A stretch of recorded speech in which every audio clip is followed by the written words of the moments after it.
নমস্কাৰ study corner চেনেললৈ আপোনালোকক স্বাগতম জনাইছো। আজিৰ এখন ভিডিঅ' ক্লাছ 10ৰ 2.2ৰ এটা কুৱেশ্যন সলভ কৰিবলৈ লৈছো। সেইটো হৈছে যে solve the following pair of linear equation by the method of substitution method. এইটো আমি বহুত ধৰণৰ প্ৰায় 3-4 ধৰণৰ মেথডেৰে আমি এইটো সলভ কৰিব পাৰো, কিন্তু আজি আমি সাবস্টিটিউশন মেথডটো কৰিম। সাবস্টিটিউশন মেথডটো হৈছে অপনয়ন পদ্ধতি, যে অসমীয়াত কোৱা হয় অপনয়ন পদ্ধতি। তো ইয়াত দুটা সমীকৰণ আমাক দিয়া আছে, এটা হল x plus 5 নহয়, x plus y equal to 5, আৰু এটা হৈছে x minus y equal to 1। এই দুটা সমীকৰণ আমি কি কৰিব লাগিব, প্ৰথমতে আমি নাম্বাৰিং কৰিব লাগিব 1 আৰু 2। এই সমীকৰণ দুটা নাম্বাৰিং কৰাৰ পিছত আমি প্ৰথমত চাব লাগিব যে যিকোনো এটা চলকৰ হহক যদি সেম থাকে, ইয়াত চলক x আৰু y আছে, যদি সেম থাকে ইয়াত তেতিয়াহলে আমি কি কৰিম, এটা আনটোৰ পৰা ডাইৰেক্টলি বিয়োগ কৰি দিম। ঠিক আছে, এইটো বিয়োগ কৰিব লাগিব। এতিয়া চাওক, ইয়াত x ৰ হহক সেম, ইয়াতো x ৰ হহক সেম আছে, যিকোনো এটা মিলিলে হল। যদি আমি y ৰ হহকটো মিলে তথাপি হৈ যাব। ইয়াতে আমাৰ দুয়োটাৰে সেম আছে, গতিকে আমি এইবাৰ এইটো সলভ কৰো আহা।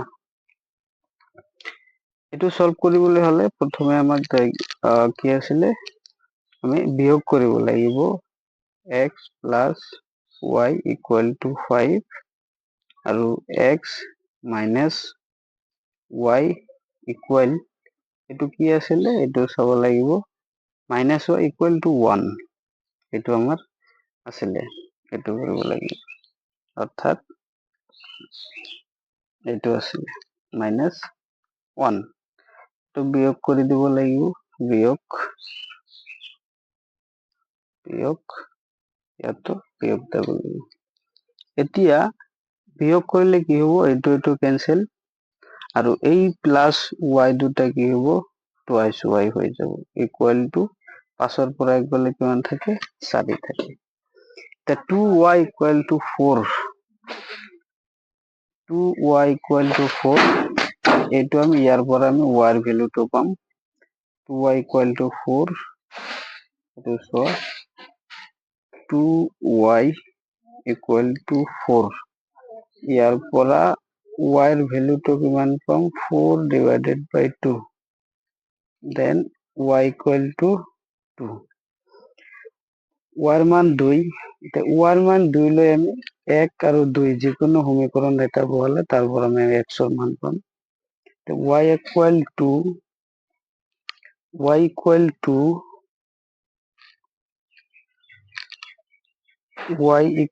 to 1 নং সমীকৰণত বহাই পাওঁ।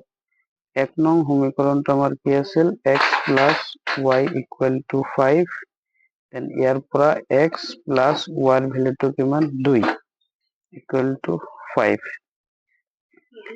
x plus 2 equal to 5, x plus 2 equal to 5,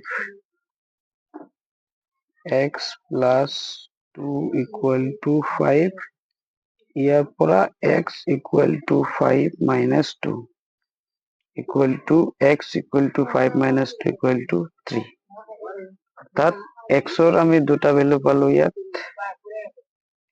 y ৰ মান 2 আৰু x ৰ মান 3, then x equal to 3 আৰু y equal to 2।